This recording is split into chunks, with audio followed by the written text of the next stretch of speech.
આપનું નામ પરિચય અને શું કહેશો? અહીંયા આગળ જે TP9 માં જે ગાર્ડન આવ્યું છે તેમાં ગણીને કોઈ પણ વસ્તુનું જે મેન્ટેનન્સ કરવામાં આવતું નથી એ વિશે. મારું નામ દીપક પ્રજાપતિ છે.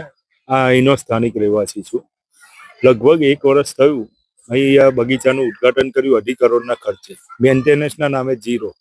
તમે જોયું જ હશે, તમે વિડીયો લીધા હશે કે કેવું છે બગીચાની હાલત, કે લાઇટ ખાલી ફક્ત કરવા માટે 2 દિવસ પહેલા 6 ફ્લડ નાખ્યા છે અને તાલુકા સ્વાગત કાર્યક્રમમાં 7 થી 8 વખત ફરિયાદ કરવામાં આવી છે. હજુ સુધી નિવેડો નથી આવ્યો.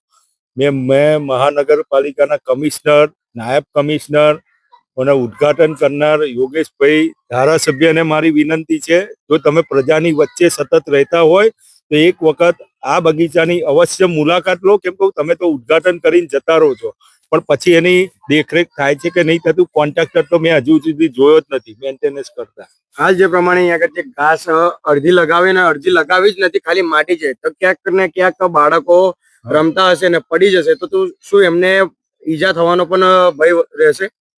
ભય તો રહેવાનો જ છે ને. એટલા માટે તો અમે આ સ્થાનિક લેવલે રજૂઆત કરીએ છીએ, મહાનગરપાલિકાના કમિશનરને રજૂઆત કરીએ છીએ, અહીંથી ધારાસભ્યને પણ કહીએ છીએ, સાંસદ સભ્યને પણ કહીએ છીએ એકવાર અહીંના બગીચાની મુલાકાત લે કે અહીંની પરિસ્થિતિ બદલાય.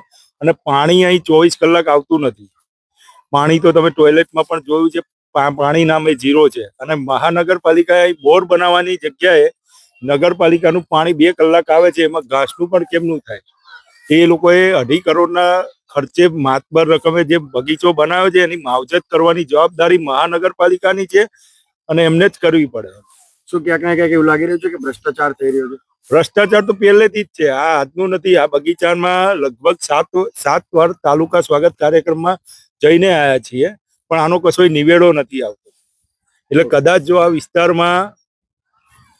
વિસ્તાર ભાજપ પ્રેરિત છે અને અહીંના લોકો ભાજપને જ વોટ આપે છે, પણ હવે કંઈક જુદી દિશામાં જઈ રહ્યું હોય એવું લાગે છે કે ખાલી વોટ બેંકની રાજનીતિ થતી હોય આ વિસ્તારમાં. ખાડા વિસ્તારને ખાડો જ રાખવામાં આવશે કે શું, એ મારે મહાનગરપાલિકાના કમિશનરને પૂછવું છે. ઓકે.